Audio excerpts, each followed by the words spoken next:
আসসালামু আলাইকুম। আশা করি সবাই ভালো আছেন। আজকের টিউটোরিয়ালে আমরা দেখব কিভাবে ডগ এবং ক্রিসমাস নিয়ে একটা ডিজাইন তৈরি করে ফেলা যায় টি-শার্টের। সো টি-শার্ট ডিজাইন তৈরি করার জন্য আমরা ইউজ করছি টি-শার্ট ডিজাইনের ভেক্টর তৈরি করার জন্য আমরা ইউজ করছি leonardo.ai। এটাতে যদি কেউ অ্যাকাউন্ট না খুলে থাকেন অবশ্যই আমাদের ক্লাসের ফার্স্ট ভিডিওটা দেখে আসবেন। সেখানে আমি খুব সুন্দর করে দেখিয়ে দিয়েছি আপনারা কিভাবে leonardo.ai তে অ্যাকাউন্ট তৈরি করবেন। ওকে, সো আজকে দেখেন আমরা এই টি-শার্ট ডিজাইনটি নিয়ে করব এবং যেটার কমান্ড লিখে সার্চ করেছিলাম dog work in Christmas tree Christmas sunglasses T-shirt design style. এবং দেখেন এখান থেকে আমি ইউজ করেছি লিওনার্দো ডিফিউশন এবং লিওনার্দো স্টাইল ইউজ করেছি এবং সাইজ রেখেছিলাম 1024 বাই 1024। ওকে, এবং প্রমোট ম্যাজিক 2 ভার্সন 2 এটা আমি এখান থেকে অন রেখেছিলাম। ওকে, এবং এইটার রাখার পর যখন আমি কমান্ডটা লিখে জেনারেটর দিলাম তখন দেখেন তারা কত সুন্দর করে দুইটা টি-শার্ট ডিজাইন তৈরি করে দিয়েছে, রাইট? সো এখান থেকে আমরা এই টি-শার্ট ডিজাইনটি নিয়ে আগাবো। সো দেখেন এখান থেকে এই টি-শার্টটি আমি এখান থেকে করে দিলাম এবং এখান থেকে আমরা এইচডি স্মুথ আপ স্কেলার দিয়ে দিচ্ছি। সো দেখেন এখান থেকে এটা এইচডি স্মুথ আপ স্কেলার হয়ে যাচ্ছে আর একটু এইচডি হচ্ছে, সেক্ষেত্রে আমাদের 5টা টোকেনের মতন খরচ হবে leonardo.ai তে। এবং leonardo.ai দিয়ে যখন আমরা টি-শার্ট ডিজাইন করব তখন আমাদের দৈনিক 150টা টোকেনের মতন তারা ফ্রি দিবে। সো এখান থেকে খুব হিসাব নিকাশ করে আপনারা টোকেন খরচ করবেন। সো এখান থেকে দেখেন এটা আমাদের এইচডি হয়ে গিয়েছে। সো আমি এটাকে জাস্ট ডাউনলোড দিব। ডাউনলোড দেওয়ার পর দেখেন এটার ইমেজটার সাইজ এখান থেকে 1 MB প্লাস হয়েছে। সো এটাকে আমাদের ভেক্টর করতে হবে টি-শার্ট ডিজাইন করার জন্য, যেহেতু আমরা টি-শার্ট ডিজাইনের জন্য ইউজ করছি জনপ্রিয় সফটওয়্যার ইলাস্ট্রেটর। সো এটাকে ভেক্টর তৈরি করার জন্য আমরা ইলাস্ট্রেটর ইউজ করতে পারতাম, বাট আমি ইউজ করছি vectorizer.ai। তার কারণ হচ্ছে এটা দিয়ে যদি আপনি ভেক্টর ট্রেসিং করেন এটার কালার গ্রেডিং কালার সবকিছু স্মুথ হয়, খুব সুন্দর হয়। ইলাস্ট্রেটর থেকে খুব ভালো একটা রেজাল্ট পাওয়া যায় vectorizer.ai দিয়ে আপনি যদি কোনো একটা পিকচার ভেক্টর করেন। সো এখান থেকে জাস্ট দেখেন এটাকে আমি নিয়ে আসছি, এখানে ওপেন করে দিলাম ছবিটা, জাস্ট ওকে দিয়ে দিব। সো এখান থেকে 30 সেকেন্ডের মধ্যে দেখবেন এটা ভেক্টর তৈরি হয়ে যাবে। সো দেখেন মাত্র 20 সেকেন্ডের মধ্যে কিন্তু এটা ভেক্টর তৈরি হয়ে গিয়েছে, যেটা আমি স্কিপ করে দিব ভিডিও থেকে। অবশ্যই এখান থেকে আমরা ডাউনলোডে ক্লিক করে দিচ্ছি। এখান থেকে ফাইল ফরম্যাট থাকবে ইপিএস এবং এখান থেকে লাইন ফিট টলারেন্স থাকবে সুপার ফাইন। এটা জাস্ট ডাউনলোড করে দিব, বাকি সব কিছু কিন্তু ডিফল্ট থাকবে, ওগুলো আপনাদের লাড়াচাড়া করার দরকার নেই। সো এখান থেকে দেখেন এটা এখান থেকে ডাউনলোড হয়ে গিয়েছে আমাদের ইপিএস ফাইলটা। এবার আমরা এখান থেকে টি-শার্ট ডিজাইন আমরা এখান থেকে সুন্দর করে একটা ডিজাইন সাইজটা নিয়ে নিব 11.9 ইঞ্চি 17.9 ইঞ্চি এবং কালার মোড রাখছি RGB 300 ppi। জাস্ট ক্রিয়েটে ক্লিক করব।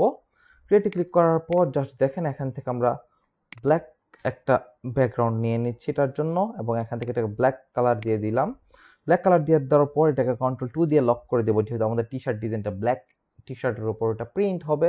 দ্যাটস ওয়াই কিন্তু আমরা ব্ল্যাক ব্যাকগ্রাউন্ড দিয়ে দিয়েছি যেন আমাদের ডিজাইনটা দেখতে বোঝা যায় ব্ল্যাকের মধ্যে কিরকম দেখাবে। তো এখান থেকে জাস্ট দেখেন আমাদের ইপিএস ফাইলটা এখানে ওপেন করে দিচ্ছি। জাস্ট ডাবল ক্লিক করার পর দেখেন এটা কিন্তু ইলাস্ট্রেটর ওপেন হয়ে যাবে। সো এখান থেকে সবাই দেখতে পাচ্ছেন কত সুন্দর করে কিন্তু তারা ভেক্টর করে দিয়েছে। দেখেন কত সুন্দর করে স্মুথ, দেখেন কত স্মুথ করে দিয়ে দিয়েছে, রাইট? স্টারগুলো কিন্তু একদম পারফেক্ট আছে, ঠিক ছবিতে যেমন ছিল ঠিক এমনই আছে, রাইট? এর জন্যই আমি vectorizer.ai টা ইউজ করি, যেটা দিয়ে আপনারা হচ্ছে ইলাস্ট্রেটর যদি আপনি ভেক্টর করতে চাইতেন তাহলে এত ভালো রেজাল্ট কিন্তু পাইতেন না। দেখেন এটা কিন্তু কত সুন্দর করে তারা ভেক্টর করে দিয়েছে vectorizer.ai দিয়ে ভেক্টর করার পর। জাস্ট এটার মধ্যে অনেকগুলো স্ট্রোক চলে আসবে যখন আপনি vectorizer.ai ইউজ করে ভেক্টর করবেন। সো স্ট্রোকগুলোকে ডিলিট করার জন্য আমরা এখান থেকে লাইন সেগমেন্ট টুলটা এনে এখান থেকে ড্র করব। এখান থেকে এটাকে ম্যাজিক ওয়ান দিয়ে সিলেক্ট করে জাস্ট ডিলিট করে দিব, তাহলে ডিজাইনের ভিতর সবগুলো স্ট্রোক সহ ডিলিট হয়ে যাবে। এবার ডিজাইনটাকে সিলেক্ট করে জাস্ট আনগ্রুপ করে ফেলবো। আনগ্রুপ করে জাস্ট ব্ল্যাক ব্যাকগ্রাউন্ডটাকে ডিলিট করে দিলাম। সো এবার দেখেন জাস্ট আমরা Ctrl+G দিয়ে এটাকে গ্রুপ করে নিচ্ছি। গ্রুপ করে নেওয়ার পর এটাকে আমরা এই ডকুমেন্টে এনে ছেড়ে দিলাম। ছেড়ে দেওয়ার পর জাস্ট দেখেন এটাকে একটু ছোট করতে হবে। ওকে, ছোট করে দিলাম, সামান্য একটু মোটা করে দিই এবং এই তো পারফেক্ট। সো দেখেন আমাদের ডিজাইনটা কিন্তু এখানে পারফেক্টভাবে বসে রয়েছে। সো এবার আমরা এখান থেকে জাস্ট লিখে দিব, দেখি এখান থেকে শ্যাডি ক্রিসমাস ভাইব। ওকে, জাস্ট এই লেখাটা আমরা লিখে দিব।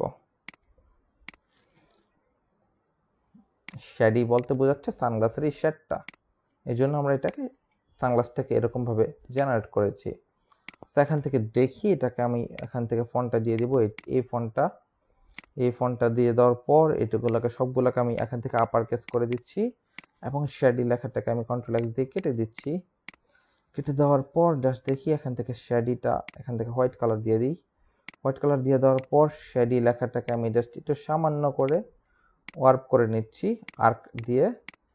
এখান থেকে দেখি শ্যাডি লেখাটা এদিকে থাকলো এবং এটার অ্যালাইনমেন্ট আমরা এখান থেকে মিডল দিয়ে দিচ্ছি, তাহলে দেখতে সুন্দর লাগবে। ওকে, শ্যাডি এটাকে আমি জাস্ট সামান্য রাইটে নিয়ে আসছি, পারফেক্ট। এবার হচ্ছে ক্রিসমাস ভাইব, এই লেখাটাকে আমি এখান থেকে হোয়াইট কালার দিয়ে দিচ্ছি। হোয়াইট কালার দিয়ে দেওয়ার পর এটাকে আমি এখান থেকে আর্ক এনে এটা এরকম করে দিয়ে দিই। ওকে, পারফেক্ট। জাস্ট দেখেন এটা কিন্তু এখানে পারফেক্টভাবে আছে। ওকে, জাস্ট এটাকে আমি এবার সিলেক্ট করব, সিলেক্ট করে এটাকে জাস্ট একটু এদিকে দিয়ে দিচ্ছি, তাহলে দেখতে একদম পারফেক্ট মনে হবে। অথবা এটাকে আমি সিলেক্ট করে জাস্ট মিডল করে দিলাম, তাহলে একদম পারফেক্ট হয়ে গেল। সো দেখেন আমি এখান থেকে সিলেক্ট করে মিডল করে দিয়েছি। এবার এখান থেকে অবজেক্ট থেকে এটাকে এক্সপান্ড, এখান থেকে ফিল অ্যাপিয়ারেন্স করে দেব এবং এটাকেও আমাদের এখান থেকে এক্সপান্ড করে ফিল করে দিলাম। সো এখান থেকে দেখেন শ্যাডি লেখাটাকে আমি জাস্ট সামান্য করে বড় করে দিচ্ছি, শ্যাডি এবং ক্রিসমাস ভাইব এই লেখাটা এরকমই থাকলো, কোনো সমস্যা নেই। এবার ক্রিসমাস ভাইব লেখাটির মধ্যে আমি জাস্ট দেখি একটু রেড কালার এটা দিয়ে দিব, কিন্তু এটাকে একটু ব্রাইটটা বাড়িয়ে দিব। ওকে, রেড। ওকে, দেখেন ক্রিসমাস ভাইব লেখাটা এরকম ভাবে থাকলো। ওকে, এবং শ্যাডি লেখাটার মধ্যে আমাদের হোয়াইট কালারটা হোয়াইট কালারটা দিয়ে দিব। ওকে, পারফেক্ট। এবার ক্রিসমাস ভাইব এটার মধ্যে আমি জাস্ট একটু অবজেক্ট থেকে অফসেট পাথ থেকে সামান্য অফসেট পাথ ইউজ করছি এবং এটা অফসেট পাথ হয়ে যাওয়ার পর জাস্ট কন্ট্রোল এক্স দিয়ে এটাকে সিলেক্ট করে নিব। এবার ডিজাইনটা সিলেক্ট করে ট্রান্সপারেন্সি প্যানেল থেকে মাস্ক, এখান থেকে ক্লিপ, এখান থেকে হোয়াইট ব্যাকগ্রাউন্ডটা সিলেক্ট করব, কন্ট্রোল এফ দিয়ে এটার উপর পেস্ট করে দেবো যেটাকে আমরা কাট করেছিলাম। এবার ব্ল্যাক কালার দিয়ে দিব, তাহলে দেখবেন এই শেপের যেটা দিয়ে আমরা অফসেট পাথ করেছিলাম সেই অফসেট পাথটা দিয়ে ডিজাইনটাকে আমরা কেটেছি, রাইট? সো এখান থেকে অনেকেই বলতে পারেন ভাই এটা তো শেপ বিল্ডার টুল দিয়ে কাটা যেত, তাহলে এইভাবে কেন কাটলাম? এইভাবে কাটার কারণটা হচ্ছে যদি পরবর্তীতে কোনো সময় ফিরিয়ে আনতে চাই তাহলে কিন্তু আমরা এটা ফিরিয়ে আনতে পারবো। ওকে, এখান থেকে এটা হচ্ছে ফটোশপের লেয়ার মাস্কের মতন কাজটা করে। সো আমরা আবার ডিজাইন লেয়ারে ক্লিক করে দিচ্ছি, তাহলে ডিজাইন লেয়ারে চলে আসছি। চলে আসার পর দেখেন আমাদের ডিজাইনটা কিন্তু তৈরি হয়ে গিয়েছে। এবার সবগুলোকে ধরে কন্ট্রোল জি দিয়ে গ্রুপ করে ফেললাম। এবার দেখি এটা কার্ডবোর্ডের মিডল করে দিচ্ছি এবং ডিজাইনটাকে আমরা জাস্ট সামান্য করে বড় করে দিচ্ছি। ওকে, সো দেখেন এরকম করে কিন্তু আপনারা ডিজাইন তৈরি করে ফেলতে পারবেন আপনাদের প্রিন্ট অন ডিমান্ড বিজনেসের জন্য এবং হচ্ছে আপনাদের টি শার্ট ডিজাইন কোম্পানির জন্য অথবা ফাইবারে যদি আপনি কাজ করে থাকেন তাহলে আপনার ক্লায়েন্টের জন্য। সো আশা করি এই টাইপের টিউটোরিয়ালটা আপনাদের ভালো লাগবে এবং উপকারে আসবে। যারা টি শার্ট ডিজাইন নিয়ে প্রিন্ট অন ডিমান্ড সাইডে কাজ করতে চাচ্ছেন তাদের ক্ষেত্রে অনেক উপকার আসবে এই টিউটোরিয়ালগুলো। তো সবাই ভালো থাকবেন, সুস্থ থাকবেন। আসসালামু আলাইকুম।